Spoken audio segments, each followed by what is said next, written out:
I think it's really important to be, you know, in the city where you want to draw inspiration from. So for me, I like to take things from San Francisco and put it into my music because that's just who I am.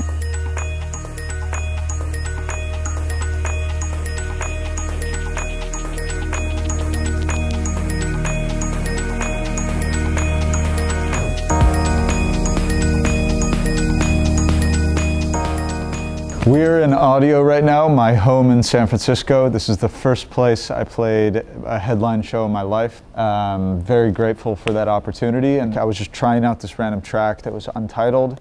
I remember looking, I was up in the DJ booth, and I remember looking left, and I saw my homie Ian there, and his brother is Liam, who I collaborated on the track with.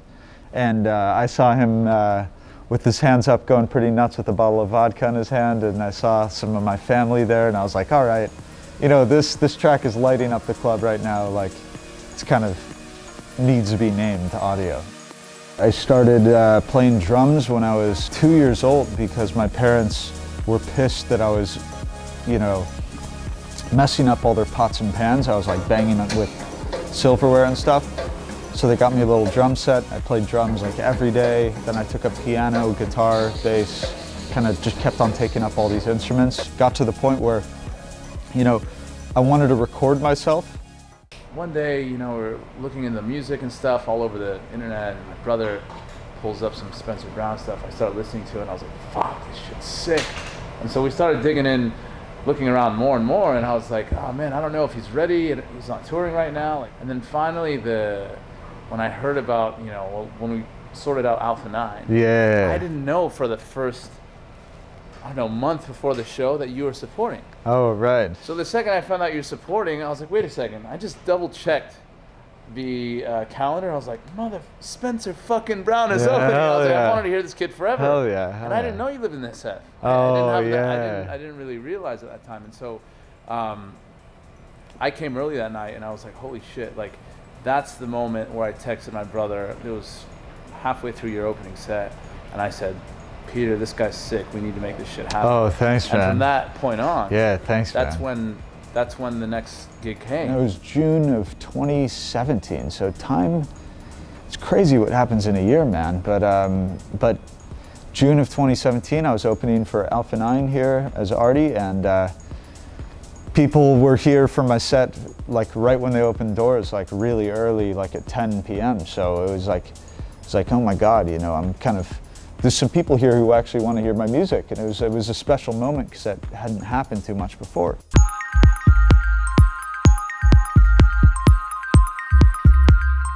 Here we are at Bill Graham. It's one of my favorite places in the world to play. I've been honored to play here twice. I was throwing together some idea the night before, and I finished it as quickly as I possibly could, like hours before the show started. I went over to the show and I closed on that track, and that track is now called Bill Graham. It's on my album. When I hop up on the stage, I feel flow. It's like I stop thinking, basically, when I start my set. I go into this mode. You're just constantly thinking about where do I want to get to and how do I get there. You know, like say I have a record in my head that it wouldn't necessarily mix out of the vibe I'm playing now, but you want to know, and like that can mix maybe 4 or 5 tracks later in the night. Like I want to get to that track, so how do I get there? So that's why I think it's important to never pre-make sets. I think it's really important to, you know, come in with a huge repertoire and read the vibe the whole time. Part of the reason, you know, I'm doing this whole tour with extended sets and open to closes, those are like 4 to 6 hour sets usually, because I get to incorporate, you know, different people's music who I wouldn't normally get to play in an hour or 2 set. So when I have 5 hours, 6 hours to play a set, I can, you know, bring in inspirations for me, influences from me. I can do periods of darker, periods of lighter, and have it all make sense, you know, because you're trying to take them on a journey and tell a story. You're trying to, you know, give them the appetizer, main course, and dessert, rather than just, you know, giving them the main course and you're done. I felt the switch over to Anjunabeats and the whole Above and Beyond fan base. I think that it fit really, really well because quickly I noticed, you know, people were enjoying, or that fan base was enjoying what I was making. I mean, that's the goal of an artist, you know, to connect to people that can appreciate your music for what it is.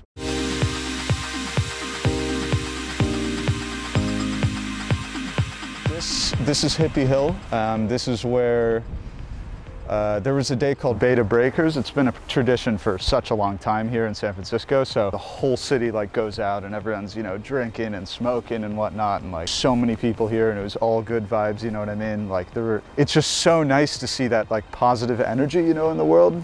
When you come out to things like this and there's like so many happy people all over, it makes you really happy and you can write happy music. You have a really good formula there, you know, you have a really good way to do your own thing. If you take this from this guy and take that, I think everything, like creative wise, like song wise, you always got to like take little things from each thing so you don't sound like, you know, like this artist, or like it's like you hear someone who you really like and you're like, how did he or she make that, you know, and you just try to copy that.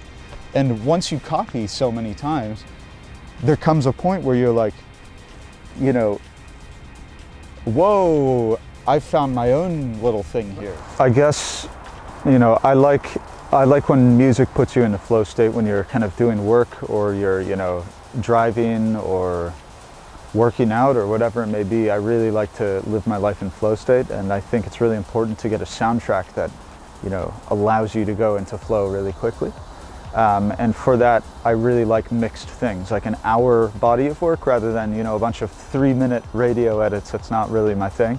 So I just thought I would put together something for everyone to work to and to exercise to and to drive to travel to, like whatever it may be. It's like an hour of music that you should listen to from start to finish. It's a lot of the tracks that have changed me as a person and as an artist were the ones that were perfectly suited for that moment in time. I'm waiting for my friend I'm picking up my friend from the train station in Durham back when I was at Duke. I was a senior. And it's like raining, it's drizzling, it's not too hard, but it's really late at night. I'm sitting there like alone in my car and it's like drizzling. There's this one track called Escapade by Collective Turmstrasse. And it was like, that moment in time, I was like, forever that moment will be that track. It was like one of the most unbelievable things. It was like, it was like a movie, you know, like the soundtrack was perfect in that moment, like the rain, and it was amazing. Whenever my music does that to someone, I'd love to hear about it, so shoot me a message.